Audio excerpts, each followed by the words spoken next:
Hello दोस्तों, आप सभी का स्वागत है अपने चैनल एग्ज़ाम आइडिया पे। तो आज की इस वीडियो में हम क्या डिस्कस करने वाले हैं, पार्ट थर्ड, जो कि एग्रीकल्चर का थर्ड चैप्टर है हमारे रिसोर्स एंड डेवलपमेंट का।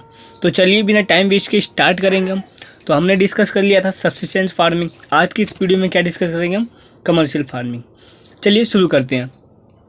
तो कमर्शियल फार्मिंग होता क्या है, जैसा कि मैंने बताया था, कमर्शियल फार्मिंग क्या होता है कि इसमें जो क्रॉप्स के अलावा एनिमल्स को भी रियर किया जाता है। यानी कि जो पर्पस होता है ना, सेल इन द मार्केट। ठीक है, मेन पर्पस इसका प्रॉफिट होता है और ज़्यादा से ज़्यादा इसका माल क्या करता है, सेल कर देते हैं मार्केट के अंदर। ठीक है, और इसमें अमाउंट ऑफ कैपिटल भी ज़्यादा यूज़ होता है, बहुत ही ज़्यादा यूज़ होता है। मोस्ट ऑफ द वर्क है ना, सारा का सारा काम मशीनों के द्वारा ही होता है, क्योंकि बड़े लेवल पे किया जाता है।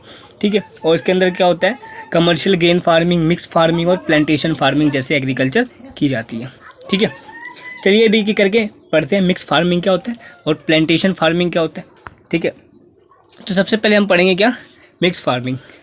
मिक्स फार्मिंग क्या है, जिसके अंदर ना food, fodder, crops, rearing of live stock, यानी कि सारी चीज़ों की कल्टीवेशन करते हैं। ठीक है, एज वेल एज क्या करते हैं, लाइव स्टॉक को भी, और क्रॉप्स और फूड वगैरह भी इसमें कल्टीवेट किया जाता है।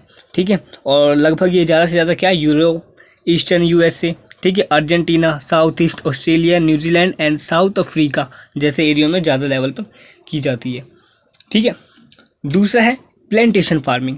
ठीक है, प्लांटेशन फार्मिंग क्या है, कमर्शियल एग्रीकल्चर है, जिसके अंदर क्या होता है, सिंगल क्रॉप को उगाया जाता है, जैसे कि टी हो गया, कॉफ़ी हो गया, शुगर कैन, कैश्यू, रबड़, बनाना और कॉटन। ठीक है, इन तब की जो कैश क्रॉप्स होती है ना, ये सब जिसकी वैल्यू ज़्यादा होती है, इसके लिए लार्ज अमाउंट ऑफ लेबर चाहिए।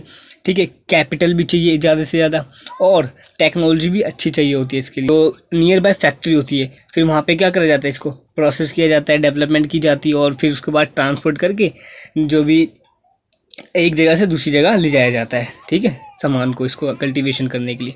फिर क्या आता है, मेजर क्रॉप्स। दोनों पढ़ लिए, अब पढ़ेंगे क्या, मेजर क्रॉप्स क्या होते हैं, जो कि सबसे ज़्यादा लेवल पर उगाई जाती है। Major plantation found in the tropical region of the world. जो ट्रॉपिकल रीजन होता है ना हमारा, उस वाले, जैसे कि रबड़ हो गया, मलेशिया में ज़्यादा किया जाता है, कॉफ़ी होगी ब्राज़ील में ज़्यादा किया जाता है, और जो टी है वो तो आपको पता ही होगा, इंडिया के अंदर बहुत ही बड़े लेवल पे की जाती है टी की खेती।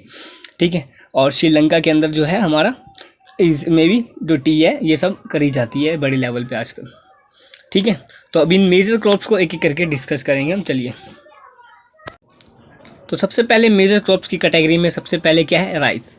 आपको पता होगा राइस क्या है, एक बहुत ही मेजर फूड क्रॉप है पूरी वर्ल्ड के अंदर। क्या होता है, एक स्टेपल डाइट है, जो ट्रॉपिकल और सब ट्रॉपिकल रीजन में जो लोग रहते हैं ना, वहाँ की स्टेपल डाइट भी है। और राइस क्या है, इसके लिए हाई टेम्परेचर चाहिए होता है, हाई ह्यूमिडिटी चाहिए, और रेनफॉल भी अच्छा चाहिए होता है, तभी क्या हो सकता है, ये जो बेस्ट तरीके से उग पाएगा, यानी कि इसकी कल्टीवेशन अच्छी तरह से की जाएगी। और इसकी जो सॉइल की बात करें तो अलुवियल क्ले सॉइल की नीड होती है। क्या, अलुवियल क्ले सॉइल। ठीक है, जिसके अंदर क्या होता है, वाटर को अच्छे से एब्जॉर्ब कर पाता है। और अभी क्या है, जो चाइना है ना, वो क्या कर रहा है, राइस की प्रोडक्शन बहुत ही ज़्यादा कर रहा है इन कंपैरिजन टू इंडिया। और जैसे जापान है, श्रीलंका, ठीक है, इजिप्ट वगैरह भी है, इनके अंदर भी बहुत ही ज़्यादा राइस की कल्टीवेशन की जा रही है। क्या, अगर क्लाइमेट कंडीशन की बात करें तो क्या होता है, जैसे वेस्ट बंगाल है, बांग्लादेश और 2-3 अदर कंट्री भी ऐसी हैं, जिसके अंदर क्या होता है, एक ही ईयर के अंदर 3 से 4 कल्टीवेशन करी जा सकती है, यानी कि एज वेल क्रॉप्स, मतलब अलग अलग खेती की जा सकती है एक साल के अंदर। जैसे 2-3 क्रॉप्स उगा ली हमने, इन टाइप की। अगला क्या है, वीट। वीट पता है, गेहूं होता है। अब वीट के लिए क्या होती है, मॉडरेट टेम्परेचर, ना ही तो ज़्यादा और ना ही तो कम, मीडियम टेम्परेचर चाहिए होता है, और रेनफॉल भी। ठीक है, और ग्रोइंग सीजन के अंदर जो ब्राइट सनशाइन, यानी कि धूप की जो सनशाइन होती है ना, वो भी बहुत ही ज़्यादा अच्छी मात्रा में चाहिए होती है, जब कटाई के टाइम पे होता है, at the time of harvesting. ठीक है, ये best well drain Lumi soil होती है इसकी, क्या, लूमी सॉइल के लिए ज़्यादा बेटर होता है ये। ठीक है, अब क्या होता है, और जो वीट है ना हमारा, वो लगभग ज़्यादा क्या होता है, यूएस से हो गया, कनाडा हो गया, Argentina, Russia, Ukraine, Australia and India. ठीक है, क्या होता है, सबसे ज़्यादा इसमें की जाती है वीट की खेती। ठीक है, और इंडिया के अंदर ये विंटर सीजन के अंदर उगाया जाता है। ठीक है, चलिए अगला करते हैं, मिलेट्स। मिलेट्स आपने देखा होगा कुछ इस प्रकार का दिखता है। ठीक है, they also known as coarse grain and can be grown on less fertile and sandy soil. क्या होता है, जो लेस फर्टाइल लैंड होती है ना हमारी, वहाँ पे भी, और जो सैंडी सोइल होती है वहाँ पे भी इसकी कल्टीवेशन ईजिली की जा सकती है। ठीक है, और क्या होता है, ये क्या होता है, थोड़ा हार्ड क्रॉप होता है जिसे नीड्स लो ना कम रेनफॉल और हाई मॉडरेट टेम्परेचर पे भी काम हो जाता है इससे। और इसका क्या होता है, एडिकेट रेनफॉल की नीड होती है, रेनफॉल थोड़ा ठीक ठाक चाहिए होता है, जिसमें क्या होता है ज्वार बाजरा रागी आर ग्रोन इन इंडिया, ये सब क्या होते हैं मिलेट्स के अंदर आते हैं और इंडिया के अंदर ग्रो किए जाते हैं मेनली। ठीक है, अदर कंट्री भी हैं जैसे नाइजीरिया चाइना नाइजर, ये सब कंट्री भी हैं इसके अलावा। नेक्स्ट क्या है हमारा, मेज़। मेज़ तो आपको पता ही होगा, दूसरा नाम क्या है मेज़ का, कॉर्न, भुट्टा जिसे बोलते हैं, है ना। क्या है, मेज़ रिक्वायर्स मॉडरेट टेम्परेचर, क्या होता है ये भी मॉडरेट टेम्परेचर, मॉडरेट मतलब मीडियम टेम्परेचर पे भी हो जाता है, और लॉट्स ऑफ सनशाइन की नीड होती है इसके अंदर, यानी सनशाइन अच्छी मात्रा में चाहिए होती है। और जो इसकी मिट्टी है, मिट्टी भी फर्टाइल होनी चाहिए।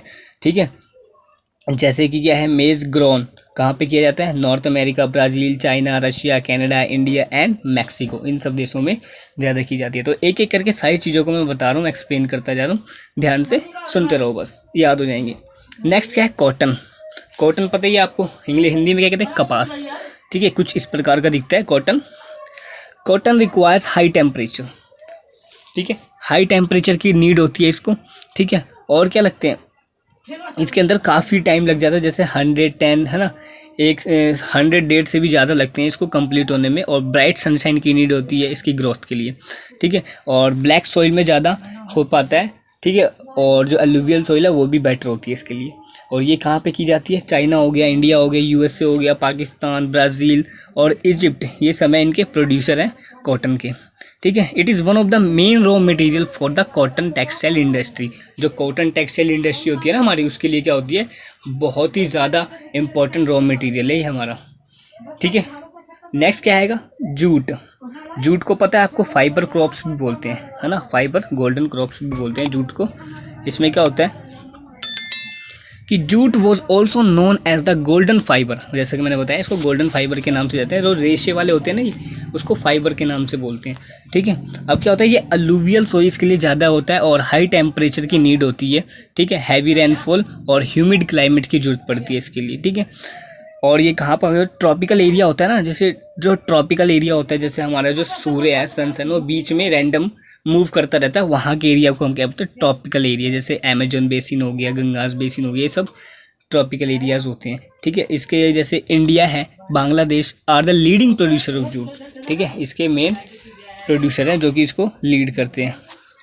ठीक है, नेक्स्ट क्या है, कॉफ़ी। कॉफ़ी तो आपने बहुत पी होगी। ठीक है, इससे पहले हम क्या करेंगे, ये देख लेंगे कॉफ़ी की खोज करी किसने, है ना, इसको डिस्कस करने पहले ये करेंगे कॉफ़ी की खोज किसने की।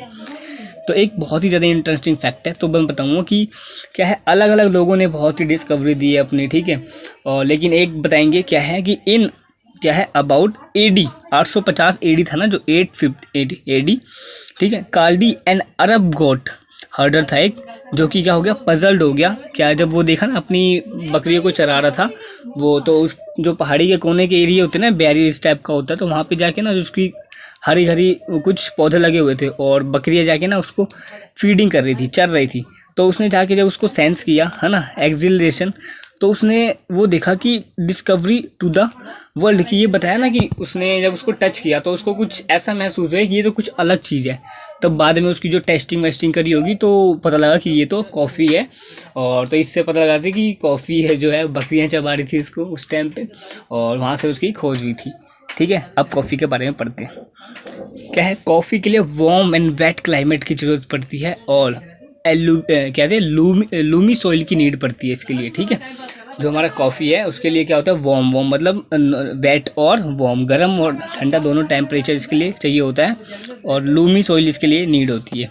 ठीक है, हिल स्लॉप्स एरिया होता है ना, जो देखो आप इस तरह के कुछ एरिया होते हैं। ठीक है, कटिंग हुई तरह की होती है, जहाँ पे क्या होता है, पानी ना तो ज़्यादा रुकेगा और ना ही ज़्यादा ख़त्म होगा, यानी कि थोड़ा थोड़ा करते करते पूरे सभी पे पानी पहुंच जाएगा, जिससे कि एक जगह पानी टिकेगा नहीं, ज़्यादा पानी की नीड होती नहीं है इसके लिए। इसलिए क्या सूटेबल किसके लिए रहता है, ये अच्छी क्रॉप होती है। ठीक है, इसके लिए स्लॉप एरिया जो होता है सूटेबल होता है। ठीक है, और ब्राज़ील है जो कि इसका सबसे बड़ा प्रोड्यूसर है अभी तक के लिए, और अब कोलंबिया और इंडिया जैसे देश भी काफ़ी ग्रो कर रहे हैं इसके अंदर। ठीक है, लास्ट है हमारी टी। टी को तो पता ही होगा सबसे बड़ा प्रोड्यूसर कौन है, इंडिया। ठीक है, इसको हम बीवरेज कैश क्रॉप्स बोल सकते हैं, प्लांटेशन भी बोलते हैं। This is require cool climate and well distribution high rainfall. ठीक है, समझ आ गया। और क्या होता है, सालों साल तक इसकी खेती चलती रहती है, कल्टीवेशन और ग्रोथ इट्स टेंडर लीव्स। ठीक है, इनकी पत्तियों को क्या करा जाता है, जब ग्रोथ हो जाती है इनकी पत्तियों को तोड़ लिया जाता है, उसके बाद इसकी, ठीक है, टी के अंदर कन्वर्ट किया जाता है इसको। और इसके लिए क्या होती है, लूमी सोइल होती है और जेंटल स्लोप। ठीक है, जो कॉफ़ी वाला नीड था, जेंटल स्लोप इसके लिए भी होता है नीड। और लार्ज नंबर ऑफ लेबर लगते हैं। आप यहाँ देख सकते हैं कितने लोग लगे हुए हैं। छोटी छोटी पत्नियाँ होती हैं और बहुत सारी होती है इसलिए तोड़ने के लिए। और देखा जाए कि आज के टाइम पे अब जैसे जो केन्या है, India, China, Sri Lanka is the best quality of T in the world. क्या होते हैं, best quality of T in the world करते हैं, यानी कि अच्छी क्वालिटी की टी की ग्रोइंग करते हैं ये। तो ये हमारे क्या थे, मेजर क्रॉप्स थे जिसको हमने अच्छे से डिस्कस कर चुके हैं। ठीक है, उसके बाद क्या करेंगे हम, एक चीज़ देखेंगे, क्या मेज का दूसरा नाम क्या होता है, कॉर्न, बता दिया था मैंने। और एक और चीज़ क्या है कि फूड सिक्योरिटी क्या होती है, मैं बताता हूँ आपको। फूड सिक्योरिटी नाम में ही क्या है, फूड सिक्योरिटी यानी खाद्य सुरक्षा। जब क्या होता है कि जितने भी ऑल पीपल एग्जिस्ट कर रहे हैं ना कंट्री के अंदर, जब उनके पास क्या होगा, हैव एक्सेस टू सफिशेंट, क्या होगा, सफिशेंट, उनके पास जब न्यूट्रिशन वाला खाना होगा ना, उनकी जो फैमिली है और उनके साथ ही साथ जो उनकी बेसिक नीड्स है उनको पूरा करने के लिए, कंप्लीट करने के लिए, जिससे कि वो भूखे ना रह पाए, उनकी भी हेल्दी लाइफ हो जाए, तो इसको क्या बोलते हैं हम, फूड सिक्योरिटी। ठीक है, इसके बाद क्या करेंगे, आप फार्म इन इंडिया और अ फार्म इन यूएसए। तो जैसे कि मैंने बताया कि जो इंडिया की फार्मिंग में मेनली क्या होती है, प्राइमरी एक्टिविटी होती है, क्योंकि यहाँ पे ज़्यादा ज़मीन नहीं होती लोगों के पास और पॉपुलेशन इतनी ज़्यादा है कि डिवाइड क्या है, ज़मीन बहुत ही टुकड़ों में बट चुकी है, इसलिए लो लेवल पर लोग खेती करते हैं। और जो यूएसए है उसमें बड़े लेवल पर वहाँ की पॉपुलेशन भी कम है और एरिया भी बहुत ज़्यादा बड़ा है, इसलिए वहाँ पर क्या होता है, मेनली कमर्शियल एग्रीकल्चर की जाती है और वहाँ पर बड़ी बड़ी टेक्नोलॉजी का यूज़ किया जाता है। आप देख सकते हैं इस तरह का। और जो वहाँ पे ये भी है, सैटेलाइट्स लगाए जाते हैं कि अगर किसी लैंड के अंदर कोई पार्ट छूट गया, जैसे केमिकल डालना छूट गया या फिर कोई भी फर्टिलाइज़र डालना, तो सैटेलाइट उनको बता देता है कि इस कोने में आपकी जो जगह छूट गई है, तो वहाँ पे जाके वो डाल देते हैं, जिससे कि पूरा जो एग्रीकल्चर सेक्टर होता है वो पूरा कवर कर लिया जाता है। इस तरीके से दोनों में मेजर डिफरेंस है, आप इसको पढ़ सकते हैं, पता लग जाए आपको। ठीक है, तो हमने क्या करा है, चैप्टर को 3 पार्ट्स में पूरा कंप्लीट कर चुके। आप तीनों पार्ट्स देखना मत भूलना, बहुत ही इंपॉर्टेंट है, तीनों एक ही कनेक्टेड है। ठीक है, इसके बाद मैं इसके क्वेश्चन आंसर आपको प्रोवाइड कर दूँगा। ठीक है, तो आज की वीडियो में इतना ही था। मिलते हैं किसी नेक्स्ट चैप्टर के साथ। कमेंट करके बता देना अगला चैप्टर कौन सा चाहिए, उसके साथ मिलेंगे। तब तक के लिए बहुत बहुत धन्यवाद।